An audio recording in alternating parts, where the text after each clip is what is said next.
2022년도 새해를 맞이해서 오늘 하나님께 우리의 마음을 보고 신년 예배를 주님께 올려드리도록 하겠습니다. 같이 묵상하며 나아가도록 하겠습니다.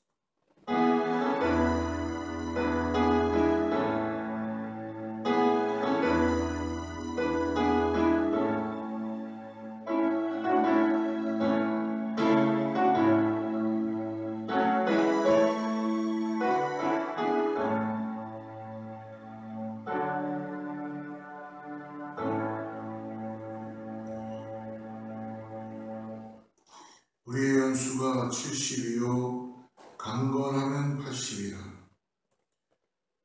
그 연수의 자랑은 수고와 슬픔뿐이요 신속기간이 우리가 날아가나이다. 누가 주의 노여움의 능력을 알며 누가 주의 진노의 두려움을 알리이까. 우리에게 우리날 계수함을 가르치사 지혜로운 마음을 얻게 하소서. 존귀와 영광을 받기에 합당하신 하나님 아버지, 오늘 우리에게 또 새로운 해를 허락하여 주셔서 하나님만 의지하고 주님께 모든 것들을 올려드리며 주님과 함께 새롭게 시작합니다. 주님, 오늘 우리에게 새 영을 부어주시고 위로부터 내려오는 하나님의 거룩한 성령의 능력이 입혀지게 하여 주셔서 예배를 통하여서 주님 영광 받아 주시옵고, 드려지는 우리가 하나님 앞에 온전히 드려지는 산 제물 되게 하여 주시옵소서. 예수님의 이름으로 간절히 기도드립니다. 전능하사 천지를 만드신 하나님 아버지를 내가 믿사오며 그 외아들 우리 주 예수 그리스도를 믿사오니 이는 성령으로 잉태하사 동정녀 마리아에게 나시고 본디오 빌라도에게 고난을 받으사 십자가에 못 박혀 죽으시고 장사 뒤 사흘 만에 죽은 자 가운데서 다시 살아나시며 하늘에 오르사 전능하신 하나님 우편에 앉아 계시다가 저리로서 산 자와 죽은 자를 심판하러 오시리라. 성령을 믿사오며 거룩한 공회와 성도가 서로 교통하는 것과 죄를 사하여 주시는 것과 몸이 다시 사는 것과 영원히 사는 것을 믿사옵나이다. 아멘.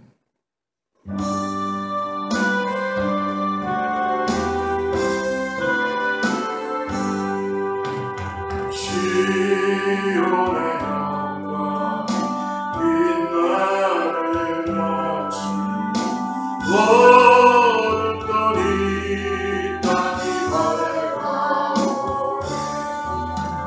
슬픔과 애통이 기쁨이 되니 시온의 영광이 비춰오네. 시온의 영광이 빛나는 아침 내렸던 종들이 돌아오네.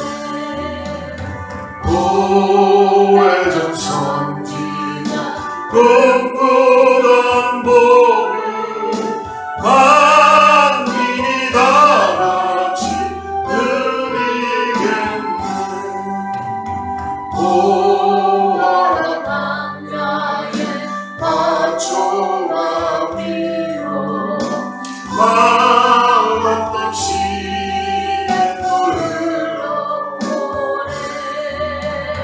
이 산과 저 산이 마주쳐 울려 저 예수는 좀 찬송하니. 땅들아 바다야 마른 손들아 찬양을 주님께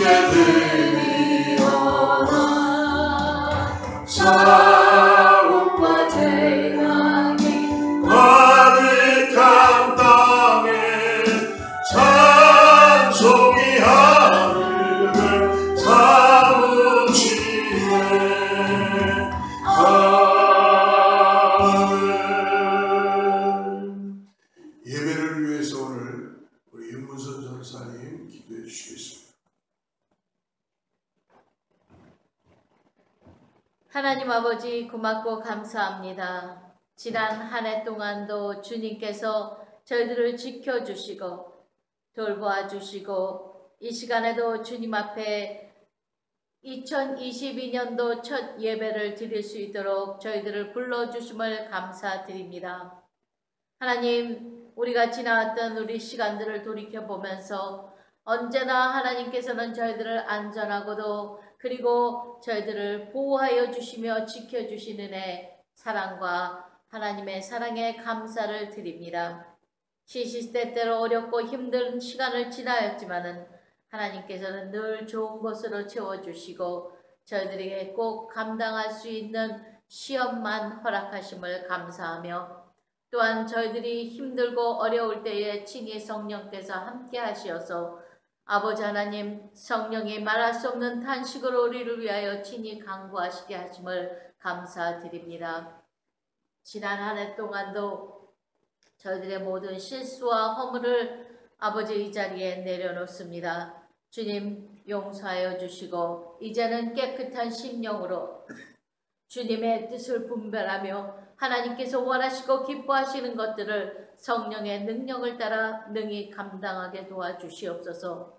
이제 앞으로 새 마음과 새 믿음과 새 결단과 새 결심으로 하나님께 헌신하는 한 해가 되게 도와주시고 주님 무엇보다도 주님을 아버지 하나님의 성령의 인도하심을 받아 선한 영향력을 많은 사람들에게 가정에 일터에 만나는 모든 사람과의 관계 속에서 하나님의 이름을 높이며 하나님을 찬양함으로 거룩하신 하나님의 능력을 드러나게 하여 주옵소서. 오늘도 귀한 말씀으로 저희들에게 말씀을 선포하실 목사님 능력과 권능으로 붙들어 주시고 올해는 또한 말씀에 굳게 서는 교회라는 표를 가지고 달려갑니다. 하나님 아버지 저희들에게 늘 성령의 충만함으로 채워주시어서 아버지 이제 앞으로는 낡은 생각과 가치관을 벗어버리고 날마다 성령의 충만한 삶을 살 수 있도록 도와주시옵소서. 말씀에 굳게 서게 도와주시옵소서. 말씀의 실천을 옮기는 믿음이 되게 도와주시옵소서.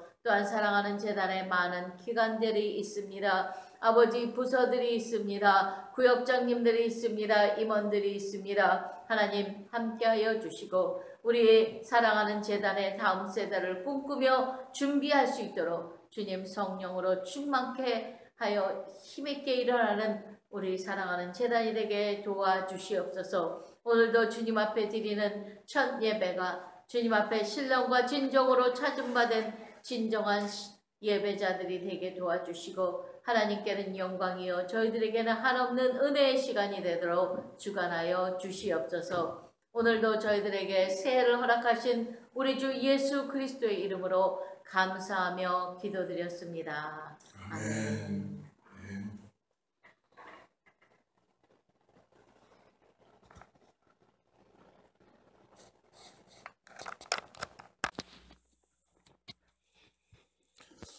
할렐루야. 예.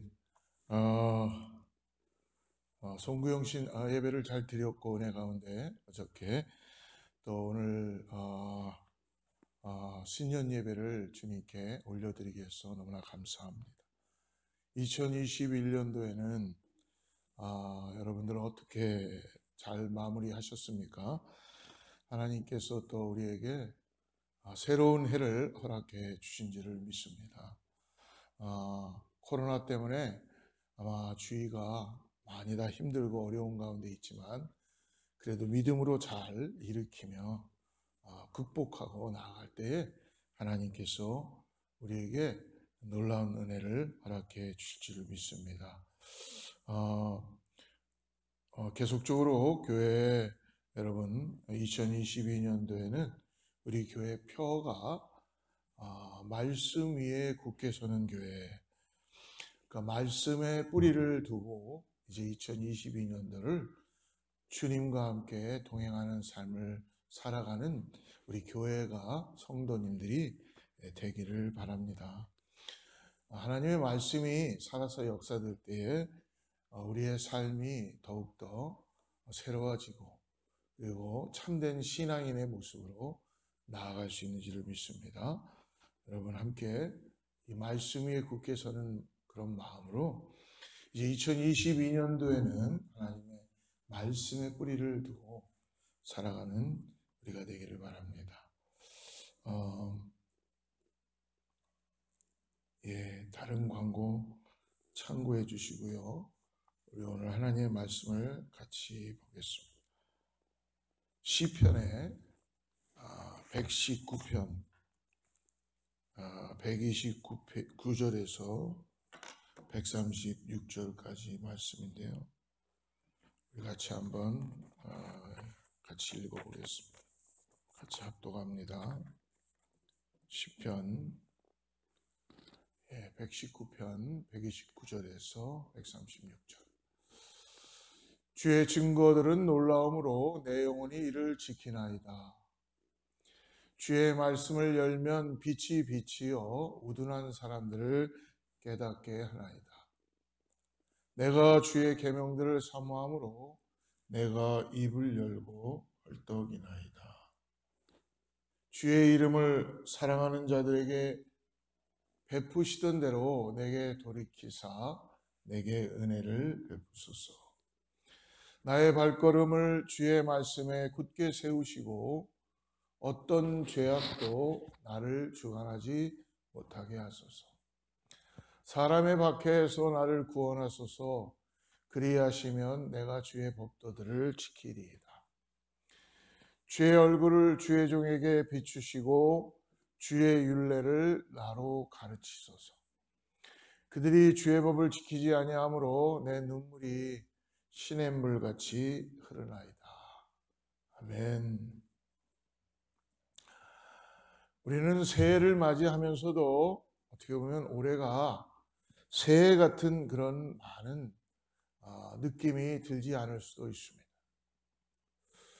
그 이유는 뭐냐 하면 아마 2년 전부터 이 코로나19이라는 이 바이러스가 이 지구상에 존재함으로 인하여서 전 세계적으로 라이프 자체가 바뀜으로 인하여서 해가 바뀌는데도 아마 많은 사람들이 힘들어하고 어려워하고 있습니다. 그리고 미국 땅에 불과 우리 지난해에 겨울에 큰 태풍이 불어오고 켄터키 주부터 시작해서 많은 주가 피해를 입고 많은 사람이 집을 잃고 하루아침에 삶이 바뀌었던 그런 상황을 볼 수 있습니다.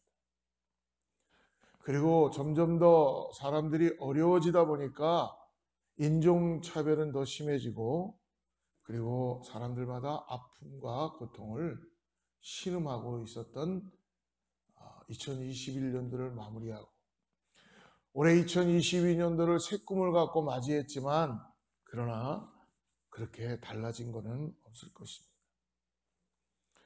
여러분, 그러나 이런 세상이지만 우리는 또 2022년도를 우리에게 허락하신 주님과 함께 힘을 얻고 나아가야 될 줄 믿습니다. 그렇기 때문에 우리가 이제 새해를 시작하면서 어떠한 마음 자세를 가지고 살아가야 되는지를 우리 안에 결단하고 기도하고 주님을 의지하고 나아가야 될 줄 믿습니다. 어떤 한 성도님이 이런 이야기를 하더라고요. 목사님, 아무리 힘들고 어려워도 이 시간이 지나갈 것입니다. 지나갈 것입니다. 예, 그렇죠. 힘든 시간이 있었지만 우리는 또 그 시간들이 다 지나가고 오늘 2022년도를 맞이하게 됐습니다. 힘들고 어렵고 고통스러운 시간들 지나갈 뿐만 아니라 거꾸로 여러분 너무 행복하고 즐거웠던 시간들도 다 지나간다는 거죠. 우리가 이것 또한 지나가리라 라는 그런 찬양도 있고 말을 들었죠. 이 순간은 좀 오래 간직하고 싶지만 그런 순간들이 다 우리 곁을 지나가고 있습니다. 그리고 영원하신 하나님을 의지하면서 살아갈 수밖에 없는 우리의 고백을 드릴 수밖에 없다는 것입니다. 사랑하는 여러분, 우리의 영혼이 어두워질 때에는 언제 어두워지는가? 저는 두 가지 경우를 생각해 봤어요. 첫째는 너무 사는 게 힘들고 고통스러울 때 우리의 영혼이 어두워집니다. 근데 반대로 너무 내 인생에 행복하고 잘 나가고 잘 풀리는 것 같을 때에 우리의 영혼이 또한 어두워집니다. 두 가지 경우 다 우리의 영혼을 어둡게 만들 수 있다는 거예요. 그렇다면 지금 너무 사는 것이 힘든 사람들도, 또 너무 사는 것이 행복하다고 하는 사람들도 삶을 대하는 자세는 딱 한 가지 동일합니다. 예수 그리스도에게 시선을 내가 오늘 두고 살아가는 것. 내 인생이 힘들고 어려울 때나 기쁘고 즐거울 때가 우리는 늘 같은 마음과 같은 자세로 주님을 바라보고 이 땅을 살아가야 합니다. 그렇다면 오늘 신년의 이 시편의 119편을 말씀, 성경에서 가장 긴 말씀이죠. 그 중에 이 성경의 이 시편의 119편은 아마 다윗이 자기의 마음을 쏟아놓으며 기도하듯이 적은 시다라고도 표현해주고 있습니다. 그렇다면 어떤 마음과 어떤 생각을 가지고 오늘 이 말씀을 통해서 우리가 이 땅을 살아가야 되는가? 오늘 119편에 친히 우리에게 무엇을 가르쳐주고 있는지를 한번 우리가 바라보면, 첫 번째로 어떤 상황이 되어도 주님의 말씀을 사모해야 됩니다. 우리에게 필요한 것이 주의 말씀을 사모하는 마음입니다. 시인의 오늘 고백을 들어보면 자신이 지금 어두운 상황 가운데서도 잊지 않는 건 뭐냐면 주의 말씀에 초점을 맞추고 있다. 주의 말씀에 집중하고 있고 주의 말씀을 찾고 있음을 볼 수 있습니다. 129절 다시 한번 볼까요? 주의 증거들은 놀라우심으로 내 영혼이 이를 지키나이다. 주의 증거들은 뭡니까? 바로 주님의 말씀이죠. 주님의 말씀이 그의 삶에 놀랍게 지금 보여지고 있다는 것입니다. 사랑하는 여러분, 주님의 말씀이 여러분들 삶에 놀라움을 일으키고 있습니까? 그리고 또 130절을 보십시오. 주의 말씀을 열면 빛이 비치어 우둔한 사람들을 깨닫게 하나이다. 하나님의 말씀은 하늘로부터 내려오는 지혜입니다. 여러분, 우리는 지금 성경을 이렇게 책으로 가지고 다니지만 하나님의 말씀, 저 시대 때는요, 하나님의 말씀이 양피지에 두루마리로 유대인들은 볼 수 있고 이전에는 두루마리로 말려져 있었어요. 그래서 그 말씀, 하나님의 말씀을 보기 위해서라면 그 두루마리를 펼쳐야만 했습니다. 열어야만 했다는 거예요. 그래서 주의 말씀을 열면 빛이 비추어 우둔한 사람들을 깨닫게 한다는 것이죠. 하나님의 말씀은 빛과 같아서 하나님의 말씀이 임하는 순간 여러분 어둠이 떠나가기 시작합니다. 어두운 영혼들, 어두운 마음들에서 빛으로 드러나게 되는 것, 하나님의 말씀의 능력입니다. 이것을 시인은 경험했기 때문에 힘들고 어려워도 하나님의 말씀을 찾고 하나님의 말씀을 즐거워하며 하나님의 말씀을 바라보고 있다는 거예요. 그래서 주님의 말씀을 자기가 사모하는데 어떻게 사모하느냐?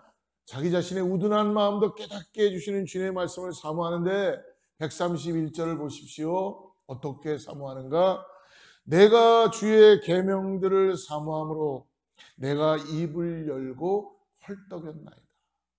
어느 정도로 사모했어요? 내가 입을 열고 헐떡거릴 정도로 사모했다는 거예요. 입을 열고 헐떡였다. 여러분 한번 100m 경주를 여러분 힘있게 뛰어보십시오. 아니면 여러분 500m 경주를 한번 최선의 힘을 다해서 뛰어보십시오. 끝나고 나면 어떻습니까? 숨이 턱까지 차가지고 헐떡헐떡 거릴 수밖에 없겠죠. 그때 찾는 게 뭐예요? 갈증에 해소할 수 있는 물을 찾을 수가 있겠죠. 여기서 입을 열고 헐떡였다라는 이것은 바로 사냥꾼의 추격으로 지칠 대로 지친 그 사슴의 모습을 보여주고 있습니다. 여러분, 노루는요, 물이 없으면은 바로 물을 찾으러 헐떡이면서 돌아다닌다고 합니다. 그래서 물을 못 마시면 노루는요, 미쳐버린다는 거예요. 그래가지고 나무에다가 자기의 머리도 박기도 하고, 그러면서 항상 노루가 있는 곳, 샘이 있는 곳에는 노루가 있다고 합니다. 그래서 사냥꾼들은 이 노루를 추격할 때 물 쪽으로 가지 못하도록 추격한다고 합니다. 헐떡였다라는 이 동사는요, 문법적으로 미완령 연장형입니다. 하나님의 말씀을 갈망하고 사모함이 한 번만 일시적으로 있는 것이 아니라 계속적으로 나타난다는 것이죠. 어쩔 수 없어서 하나님의 말씀을 간구한 것이 아니라 그의 심령 가운데 자발적으로 하나님의 말씀을 간구한다는 거예요. 여러분, 하나님의 말씀은 꿀송이처럼 달아서 하나님의 말씀을 사모하는 자는 예수 그리스도를 믿음으로 고백하고 구원함을 받은 자들은 하나님의 말씀을 사모하게 되어 있어요. 구원받지 않았는데 어떻게 하나님의 말씀을 사모할 수가 있겠어요? 교회는 다닐 수 있어요. 그리고 봉사도 할 수 있어요. 다 할 수 있어요. 그러나 예수 그리스도를 통해서 구원받지 않았는데 어떻게 하나님의 말씀을 사모할 수가 있겠습니까? 하나님의 말씀을 사모하는 자에게는 하나님의 비밀이 깨달아지게 되고, 우둔했던 자기의 모습, 인간은 다 우둔하지요. 그러나 하나님의 지혜의 말씀이 꿀송이처럼 달라서 헐떡거리면서 갈증을 해소하듯이 오늘 그런 마음이 오늘 시인에게 있었다는 것입니다. 사랑하는 성도 여러분, 시인이나 우리나 본질적으로 여러분 하나님 앞에 어떻게 보면 하나님을 알기 이전에 우둔한 자들입니다. 어리석은 자들이라는 것입니다. 그렇기 때문에 우리에게는 말씀의 빛이 필요한 것. 말씀이 비춰질 때에 그의 인생이 달려지기 시작합니다. 말씀의 빛이 비추어야만 우리의 마음이 밝아지기 시작해요. 말씀의 빛이 내 마음에 들어오면 빛이 쏟아져 들어오는 거예요. 그래서 우리는 어떻게 합니까? 오늘 성경을 열어서 펼쳐서 보듯이 우리의 마음의 문을 먼저 열어야 된다는 것. 우리가 말씀을 눈으로만 보지요, 눈으로만 한눈만 열어서는 안 되는 것입니다. 귀를 듣습니다. 듣는 거로만도 안 된다는 겁니다. 수많은 말씀을 귀로 들어도 한 귀로 듣고 한 귀로 올리면 그것은 의미가 없어요. 중요한 게 뭐예요?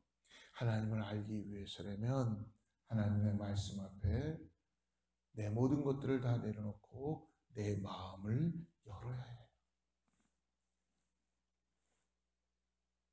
우리가 잘 아는 씨 뿌리는 자의 비유를 우리는 예수님을 통해서 듣게 되었죠. 예수님께서 씨 뿌리는 자의 비유로 말씀해 주십니다. 농부가 나가서 씨를 뿌립니다. 그 씨 중에 일부가 돌짝밭에 떨어지게 되고 길가에 떨어지면 새들이 와서 쪼아 먹어가지고 열매를 맺지 못합니다. 또 그 중에 일부는 다른 돌밭에 떨어지게 되죠. 당연히 돌밭이 딱딱하니까 씨가 떨어져도 안으로 심겨지지 못하고 바로 죽습니다. 가시덤불에 또 씨가 떨어집니다. 조금 자라는가 싶었는데 엉겅퀴가 그 자라는 거를 다 잡아버려가지고 더 이상 성장하지 못합니다. 그리고 그 일부는 좋은 밭에 떨어져서 좋은 밭에 떨어진 씨는 많은 열매를 맺지요.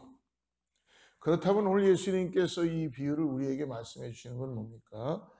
바로 이 씨가 하나님의 말씀입니다. 농부는 바로 우리 예수님, 하나님께서 우리의 마음밭에 하나님의 말씀을 뿌리시는 거예요. 그럼 우리의 마음이 밭이라는 것입니다. 주님의 말씀이 씨앗이라는 것이죠. 근데 이 밭은 여러분 어떻습니까? 혼자서 열매를 맺을 수가 없어요. 씨가 부러져 열매를 맺을 수가 있는 것입니다. 주님의 말씀이 우리 마음밭에 떨어져도 뿌려져도 우리의 마음밭이 돌짝밭 같거나 길가에 같거나 가시덤불 같으면 결코 열매를 맺을 수 없는 것을 이미 주님은 말씀을 통해서 우리에게 가르쳐 주십니다. 그러면 좋은 밭이란 어떤 밭인가?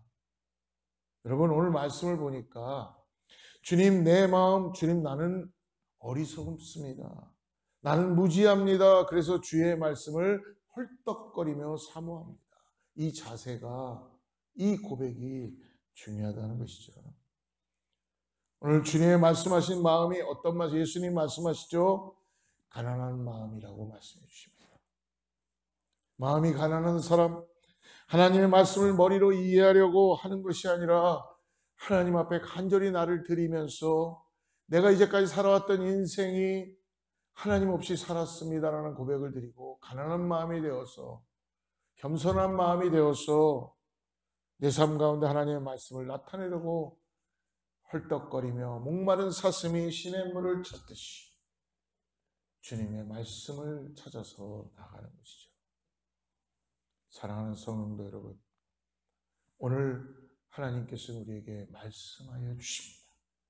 우리의 영혼을 일으키시고 우리 가운데 새롭게 하여 주시며 새 영을 부어주시는 것을 믿으시기를 축복합니다. 그러기 위해서는 여러분, 저도 순간순간 새벽 기도를 드릴 때나 아니면 길가를 걸어갈 때나 운동을 할 때나 누구를 만날 때 하나님이 내 마음에 말씀을 주세요. 헐떡거리며 갈급한 심령이 있을 때마다 하나님이 말씀하시는 게 들려옵니다. 근데요, 내가 육신을 따라서 살아갈 때는 하나님의 말씀이 들리질 않아요. 그래서 기도하는 겁니다. 그래서 하나님의 긍휼하심을 구하는 것입니다. 하나님, 내가 육신을 따라 살아가지 않도록 성령님 나를 도와주세요. 그럴 때마다 하나님께서 말씀을 주시는데요, 그 말씀을 얼마나 그 말씀이 귀한지를 여러분, 제가 한번 이런 적도 있었어요. 샤워를 하는데 말씀을 주셨어요. 어떻게 해요? 그 말씀을 잊어버리면 안 되니까 그거를 바로 나와서 노트에다가 쓴 기억이 있던 적이 있었습니다. 그 정도로 하나님의 말씀을 사모하다 보면 하나님이 때와 장소와 시간을 가리지 않으시고 계속 우리의 심령 가운데 말씀으로 우리를 찾아오시고 역사하시는 분이에요. 그래서 항상 한동안 제가 이 다이어리에다가 하나님의 말씀, 오늘 일기같이 쓰는 그 습관을 갖게 되었습니다. 올해는 우리 사랑하는 교회의 권사님, 따님이 제가 쓰는 그 다이어리가 있는데 한국에서 마침 연말에 들어오면서 아주 귀한 거를 선물로 받게 되었습니다. 그게 얼마나 귀한지 모르겠어요. 그래서 1월 신년 초부터 거기다 하나님 주신 말씀을 또 써나가기 시작하고 우리 신년 특별 새벽 기도에 또 준비하는 것을 직접 주님이 주시는 말씀으로 쓰기 시작했습니다. 사랑하는 성도 여러분, 오늘부터 한번 묵상 일기를 써보시기를 권면합니다. 하나님은 여러분들에게도 말씀해 주실 거예요. 내가 너의 형편을 다 안다, 상황을 다 안다. 우리의 시선을 열어서 주님을 바라보고 하나님의 말씀 앞에 마치 사슴이, 목마른 사슴이 시냇물을 찾듯이 어린아이가 어머니의 젖을 찾듯이 헐떡거리면서 그 양식을 먹듯이 오늘 주님이 우리를 공급해 주시는 말씀 앞에 우리의 삶을 드리고 여러분 묵상 일기를 꼭 신년 초부터 쓰시기를 주님으로 권면합니다. 우리 교회 수요 성경 공부, 새벽 기도, 주일 예배, 여러 가지 구역 모임 많이 있지만 여러분 그것으로만 우리가 하나님의 말씀을 다 깨달을 수 없어요. 오늘 나와 1대1로 독대했을 때에 하나님이 나에게 말씀하시는 것을 여러분 꼭 받으시고 2022년도에는 주님의 하나님의 말씀 위에 굳게 서는 성도와 교회가 되기를 축복합니다. 근데 여러분, 왜 말씀이 보이지 않고 들리지 않는 것입니까? 그것은 우리의 마음이 주님과 나누어져 있기 때문에 그렇습니다. 우리의 마음이 전적으로 하나님의 말씀으로 향하고 있지 않기 때문에, 우리의 마음에 하나님이 아닌 다른 것들로 가득 차 있기 때문에 하나님의 말씀이 들려오지 않는 겁니다. 사랑하는 성도 여러분, 오늘 시인이 하나님의 말씀을 사모해서 헐떡거렸다라고 고백합니다.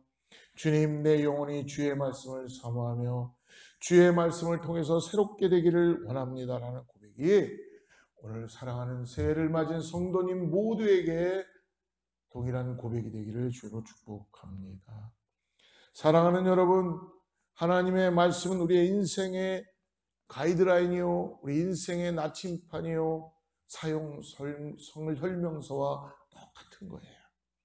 그래서 이 말씀을 무시하고 내 마음대로 막 살면 결국은 그 인생이 불행해지는 것입니다.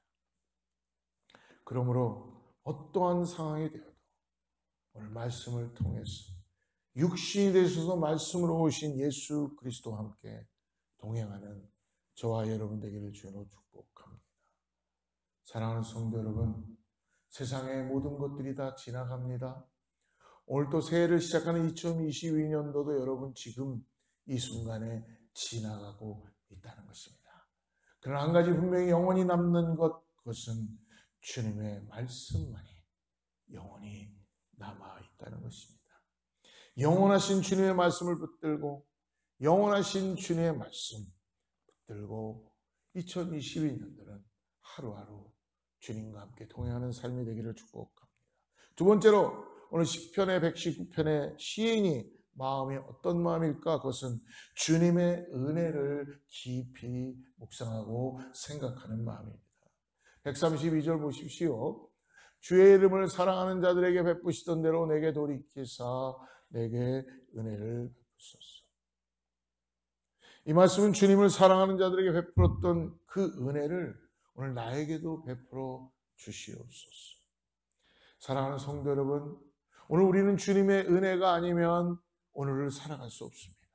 근데 주님의 은혜가 여러분 어떻게 임하게 됩니까? 주님의 은혜는 오늘 이 땅에 있는 사람들을 통해서, 내 주위에 있는 성도들을 통해서, 내 이웃들을 통해서 주님의 은혜를 보여주시고 그리고 나타내 주신다는 것입니다. 그래서 133절과 134절, 135절에 보니까 그 은혜가 어떤 은혜인지를 말씀해 주셔. 발걸음을 주의 말씀이 세워주시고, 더 나아가서 133절에 보니까 말씀해 주죠. 나의 발걸음을 주의 말씀에 굳게 세우시고 어떤 죄악도 나를 주관하지 못하게 한다. 할렐루야. 죄악에 빠지지 않게 해주신다는 거예요. 그리고 더 나아가서 눈의 박해와 고통 속에서도 구원해 주신다. 할렐루야. 그리고 주님의 얼굴을 비추어서 보호하여 주시는 그 은혜가 오늘 나에게도 임하게 하여 주십시오라고 기도하고 있는 겁니다. 사랑하는 여러분, 우리의 인생은 지금까지 살아온 것이 하나님의 은혜였습니다. 앞으로 살아갈 것도 하나님의 은혜입니다. 처음부터 끝까지 다 하나님의 은혜인 것을 잊지 마시길 바랍니다. 그러기에 우리는 그 은혜를 더욱더 사모하는 마음으로 오늘도 살아가야 될 줄을 믿습니다. 오늘 나 혼자서 이루어진 것이 아니라 하나님의 은혜, 한량없는 은혜, 하나님의 은혜가 물붓듯이 사람들을 통해서, 이웃을 통하여서, 환경을 통하여서 말씀하여 주시고 부어주시고, 오늘도 내가 부족함이 채워줄 수 있도록 하나님의 말씀으로 오늘 나에게 찾아오시고 부어주시는 것입니다. 그렇습니다. 우리는 내 힘으로 살고 있는 것 같지만 사실은 여러분, 하나님의 은혜로 주변에 있는 많은 사람들과 믿음의 선조들과 믿음의 부모님들과 믿음의 가족들을 통해서 여러분 우리는 살아가고 있는 거예요. 그렇기 때문에 여러분 다 주님이 우리에게 믿음의 같은 동역자로서 은혜의 도구로 우리를 사용하고 계시다는 것을 잊지 마시길 바랍니다. 그러므로 하나님께서는 아픔도 하나님의 은혜입니다. 기쁨도 은혜입니다. 고통당하는 것도 은혜이고요. 평통함을 맞는 것도 은혜입니다. 인생에서 일어나는 그 모든 일들을 하나님의 은혜로만 풀어야 된다는 것입니다. 하나님은 하나님의 눈에 공식에 대입하면 그 문제들이 하나둘씩 다 풀리게 되어 있습니다.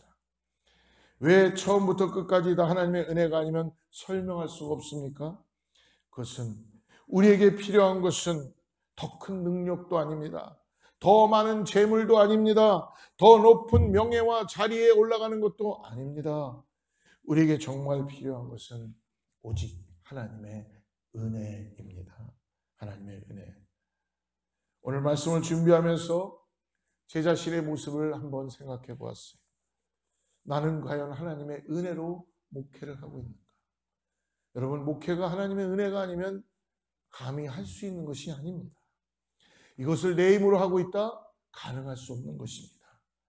그런데 여러분, 하나님의 은혜로 지금까지 오는 줄을 믿습니다. 여러분의 인생은 어떻습니까? 여러분도 동일하게 마찬가지입니다. 하나님의 은혜가 아니면 여러분 지금 이 자리까지 올 수가 없다는 것입니다. 그러므로 우리가 2022년 새롭게 이 길을 가는데 하나님의 은혜가 아니면 우리는 인생길을 가기가 정말 버겁고 힘들다는 것을 다시 한번 고백할 수밖에 없습니다. 하나님의 은혜가 함께할 때에 우리의 인생길을 헤쳐나가는 지혜가 오는 것이고 능력이 오는 것이고 하나님의 은혜를 어찌 사모하지 않을 수가 있겠습니까? 사랑하는 성도 여러분, 오늘 하나님의 은혜를 통하여서 우리가 다시 2022년도를 주님과 함께 나가는 귀한 삶이 있다는 것을 잊지 마시길 바랍니다. 마지막 세 번째로 오늘 시편 119편에서 드러난 시인의 마음, 그것은 어떤 마음인가? 그것은 주님의 긍휼함을 통하여서 병든 세상을 애통해야 하는 마음으로 가지고 나아가야 된다는 것입니다. 136절을 보십시오. 그들이 주의 법을 지키지 아니하므로 내 눈물이 시냇물같이 흐르나이다. 내 눈물이 어떻게 표현해져요? 시냇물같이 흐른다는 것입니다. 얼마나 그의 마음이 안타깝고 아팠으면 여러분 눈물이 시냇물처럼 흘러갈 수가 있겠어요? 여러분 시냇물 같은 눈물을 흘려보신 적이 있습니까? 저는 이렇게 흘려본 적이 많지는 않은 것 같아요. 오늘 주님의 법, 주님의 말씀을 지키지 않는 사람들로 인해서 오늘 시인은 너무나 마음이 힘들고 아프니까 시냇물처럼 눈물을 흘린다고 합니다. 그런데요, 여기서 오늘 시인이 흘린 눈물은 두 가지의 의미를 가지고 있는 것 같아요. 하나는 자기 자신을 향한 하나의 눈물이고 또 하나는 다른 사람을 향한 눈물인 것이죠. 자기의 죄로 인한 안타까움의 눈물이고 말씀을 지키지 않고 죄 가운데 빠져가고 그리고 죄 가운데 있었던 그런 다른 사람들을 보면서 애통해하며 눈물을 흘리는 것이죠. 나의 죄 때문에 눈물을 흘리는 사람이 여러분 다른 사람의 죄를 보면서도 눈물을 흘릴 수 있다는 것입니다. 바꾸어 말하면 나의 죄 때문에 눈물을 흘리지 않는 사람은, 나의 죄 때문에 눈물을 흘려보지 않은 사람은 당연히 다른 사람의 죄 때문에 당연히 눈물도 흘리지 않겠죠. 죄로 인해서 안타까워하고 주님 앞에서 눈물 흘리는 이 마음이 여러분 우리 모두에게 성령의 능력으로 말씀을 통하여 주어져 있다는 것입니다. 여러분 이 눈물이 하나님의 은혜와 너무나 깊은 관계가 있어요. 은혜를 받아야 눈물이 나오는 것입니다. 반대로 말하면 눈물을 흘려야 하나님의 은혜가 임한다는 것입니다. 어떤 성도님이 저에게 오시더니 이런 말씀을 하신 적이 있어요. 자기가 지금까지 살아오면서 한 번도 눈물을 흘려본 적이 없었대요. 그런데 굉장히 이상하게 새벽 기도를 열심히 했었던 분인데 새벽 기도, 삶이 너무 어려워서 힘들어서 새벽 기도라도 한번 드려봐야 잠이 안 오니까요. 할 게 없으니까. 술을 먹는 것도 한두 이틀이지. 그러니까 어느 날 새벽 기도라도 드려봐야 되겠다. 불면증이 들어오고 사업은 다 망가지고 몸은 다 힘들어지고 가정은 파탄나고 새벽 기도를 나오셨어요. 근데 나오는 날부터 눈에서 눈물만 흘러나온대요. 결국은 하나님을 깊이 만나고 은혜의 사람이 되어서 다시 삶이 재기되고 하나님의 은혜 가운데 살아나는 그 집사님을 본 적이 있었습니다. 사랑하는 성도 여러분, 내가 지금 안타까운데 흘리는 그 눈물을 주님은 보고 계시다는 걸 잊지 마시기 바랍니다. 예수님은 그래서 산상수훈 팔복의 말씀에서 이렇게 말씀하시죠. 애통하는 자, 우는 자가 복이 있다라고 말씀하십니다. 저는 이 말씀을 꼭 영적인 의미로만 해석하고 싶지 않습니다. 사는 게 너무 힘든데 괴로워지면 여러분 눈물 나지요. 마음이 너무 아프면 어떻습니까? 억울하고 눈물 나지요. 그런데 어떻게 눈물을 흘리던 간에 애통하는 자가 복이 있다라는 이 말씀은요, 눈물을 흘리며 하나님 앞에 나아가는 자를 하나님의 위로가 임하고 하나님이 긍휼히 보아주시고 하나님께서 강함을 드러내 주시고 하나님의 은혜로 채워주신다는 거예요. 그래서 예수님은 누가복음 6장 21절에서 이렇게 말씀하시죠. 지금 줄인 자는 복이 있나니 너희가 배부름을 얻을 것이며 지금 우는 자는 복이 있나니 너희가 웃을 것이며. 지금 우는 자가 복이 있다는 거예요. 사랑하는 여러분, 왜 너희가 웃을 것이기 때문에 울고 난 후에 웃음이 있는 거예요. 그리고 나눔의 기쁨이 무엇인지를 깨닫게 되는 겁니다. 여러분, 예수님도 우셨죠. 예루살렘 멸망을 바라보시면서 예수님은 그 성을 바라보면서 우셨어요. 눈물을 보이셨어요. 또한 죽은 나사로의 무덤 앞에 나가서 예수님은 우셨습니다. 나사로의 가족들을 바라보시면서 눈물을 흘리셨어요. 십자가를 앞두고 겟세마네 동산에서 예수님은 눈물을 흘리시며 땀이 핏방울이 되도록 아버지께 기도하시며 예수님의 눈물을 흘리셨습니다. 사랑하는 여러분, 울고 난 후에 기쁨이 진정한 기쁨이라는 것을 알 수가 있는 것입니다. 하나님의 은혜를 체험한 사람들은요, 눈물로 하나님 앞에 나아가는 것입니다. 성경의 모든 인물들이 그렇습니다. 한나가 분인나의 그 격양시키는 것 때문에 그는 성전에 나가서 눈물로 하나님 앞에 기도했습니다. 느헤미야가 성전이 화폐된 그 상태에서 하나님 앞에 기도했습니다. 예레미야가 민족이 망하고 그리고 성전이 다 파괴된 걸 보면서 포로의 기간 동안에 예레미야가 하나님 앞에 눈물로 기도하는 선지자였습니다. 히스기야가 그랬고요. 사도 바울이 그랬습니다. 그리고 또 한 사람 다윗도 역시 눈물로 침상을 적셨습니다. 우리가 흘리는 눈물의 의미가 무엇인지를 우리에게 보여준 사람은 바로 다윗입니다. 다윗은 여러분 자신이 범한 자 때문에 하염없이 침상을 적시며 하나님 앞에 눈물로 회개하고 우슬초로 나를 정결케 하여 주시옵소서라고 기도하고 나갔던 다윗입니다. 여러분, 그러나 그의 직분이 뭔지 아십니까? 왕이었어요. 자신의 허물과 죄를 지적하는 나단 선지자 앞에서 왕이었습니다. 그러나 그는 자신의 죄를 지적하는 나단 선지자 앞에서 하나님 앞에 무릎을 꿇고 그는 회개하며 눈물로 그는 고백하고 있습니다. 그래서 시편 6편 6절에서 다윗이 이런 고백을 하죠. 내가 탄식함으로 피곤하여 밤마다 눈물로 내 침상을 띄우며 내 요를 적시나이다. 요를 적실 만큼 그는 눈물로 하나님 앞에 자신의 죄를 회개한 것입니다. 저는 이 다윗의 모습을 보면서 세상 사람들의 모습을 비주얼하며 볼 수가 있어요. 여러분, 세상 사람들은 세상의 법을 어겨가면서도 교묘하게 세상의 죄를 저지르고도 그들은 법의 심판 앞에 교묘하게 빠져나가서 나는 이제 살았구나 그렇게 생각하고 사는 사람들이 너무나 많이 있다는 것입니다. 그러나 하나님이 보고 계시는데요. 그렇게 따지면요, 다윗은요 아무 죄도 짓지 않은 사람일지 모릅니다. 이유가 뭐예요? 다윗은 왕이었어요. 왕은 자기 마음대로 할 수 있었습니다. 왕이 무슨 말을 하든 무슨 짓을 하든 그것은 옳았던 거예요. 그런데 왜 다윗이 눈물로 회개합니까? 왜 눈물을 흘려야 되는 겁니까? 다윗은 여러분 하나님 앞에서 살았던 하나님의 사람이기 때문에 그렇습니다. 그에게는 세상의 법보다도 중요한 하나님의 법이 있다는 걸 알았습니다. 그래서 주여 나에게 성령을 거두지 마여 주시옵소서라고 고백할 수밖에 없었습니다. 세상 법을 교묘하게 피했다고 내가 죄가 없는 게 아니지 않습니까? 하나님 앞에서 내가 죄인이라면, 하나님 앞에서 내가 잘못했다면 눈물로 회개할 수 있어야 되는 것 아닌가요? 또 한 가지 다윗은 다른 사람의 불행과 아픔에 안타까워하면서 눈물을 흘렸다는 것입니다. 사무엘상 30장 4절 말씀을 한번 보십시오. 다윗과 그에 함께한 백성이 울 기력이 없도록 소리를 높여 울었더라.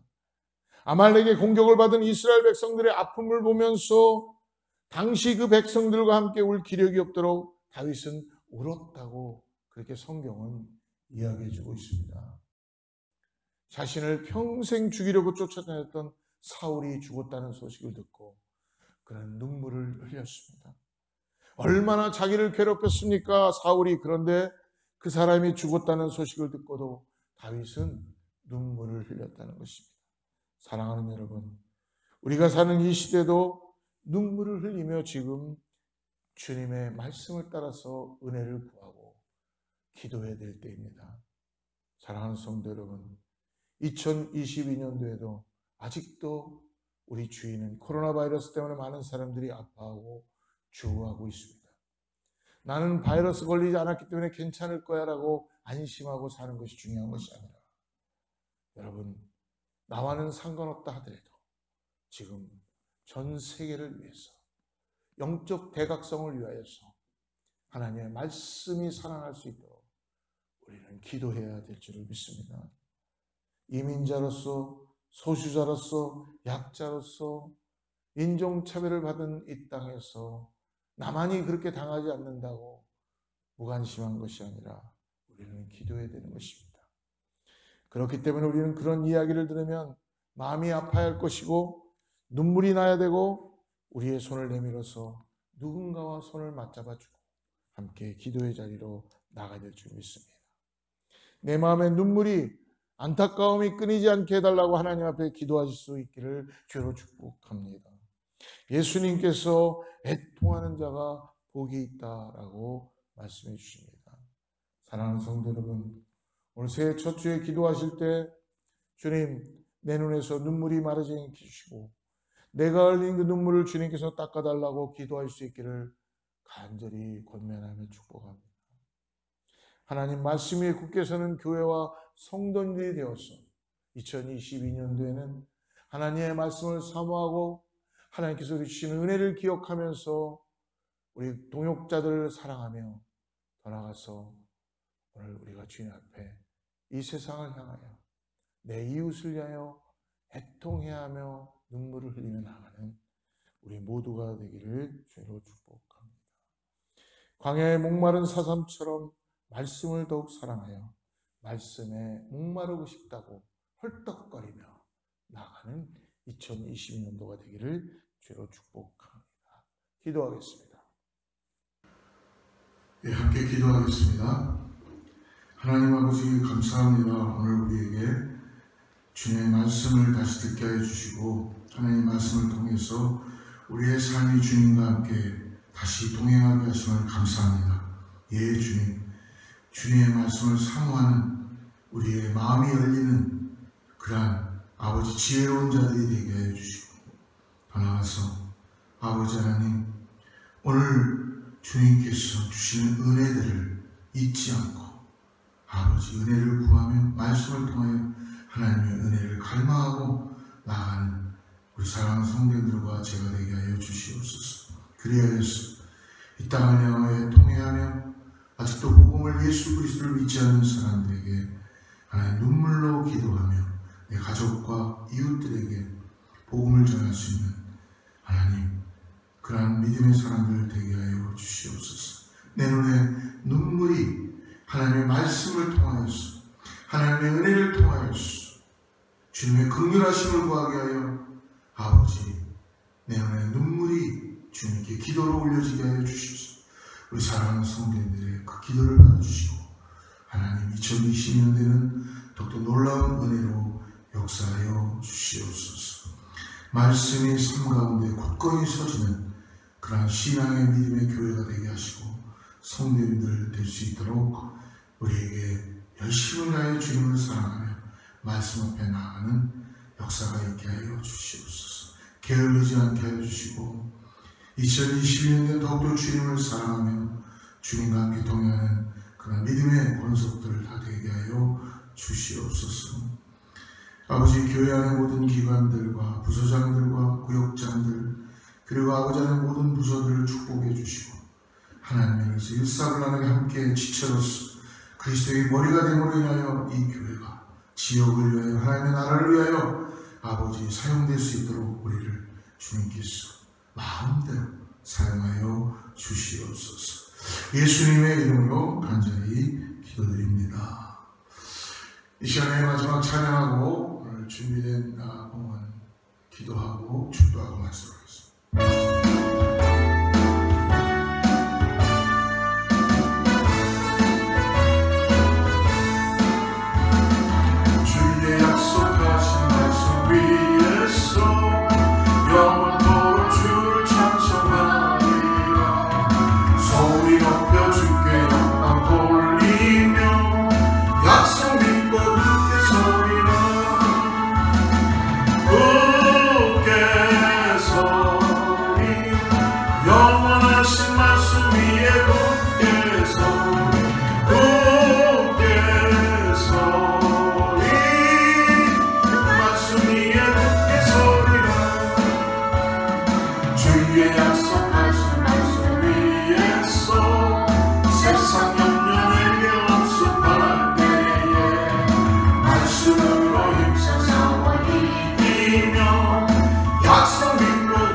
하나님의 말씀을 사모합니다. 하나님의 말씀을 내 영혼 다하여서 사랑하게 하여 주시옵소서. 말씀이 육신에서 우리 가운데 예수 그리스도를 내가 주인으로 모시고 말씀을 따라 순종하며 살아가는 믿음의 삶 살게 하여 주시옵소서. 2021년도에는 주님과 더 가까이 아버지 말씀을 따라서 살아가는 그런 주님과 동행하는 인생 되게 하여 주시고, 교회가 성도님들이 하나님의 말씀의 뿌리를 내려서 삶의 윤탁함과 믿음의 성숙이 나타나게 하여 주시옵소서. 말씀대로 행하게 하여 주시고 주님이 말씀하신 대로 그대로 이루어지게 하여 주시옵소서. 아버지, 그래서 감사하여서 우리의 귀한 예물과 우리의 시간을 주님께 올려드립니다. 하나님 받아주시고 하나님께서 풍성하게 역사하여 주시옵소서. 하나님의 일들을 더 이뤄갈 수 있도록 우리를 사랑하시고 주님 오실 그날까지 말씀을 붙잡고 승리의 계단을 부르는 우리 성도님들과 우리 모두가 되게 하여 주시옵소서.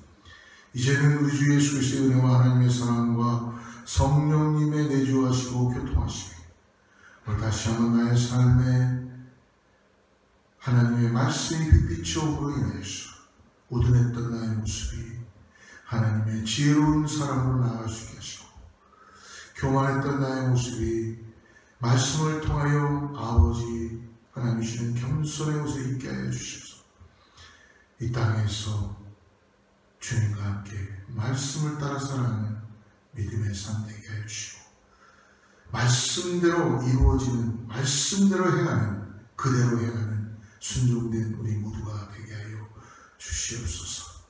순종하게 나가는 우리 사랑하는 성도들과 자녀와 그 이웃과 교회와 선교지 위에 하나님의 축복이 함께할지어다.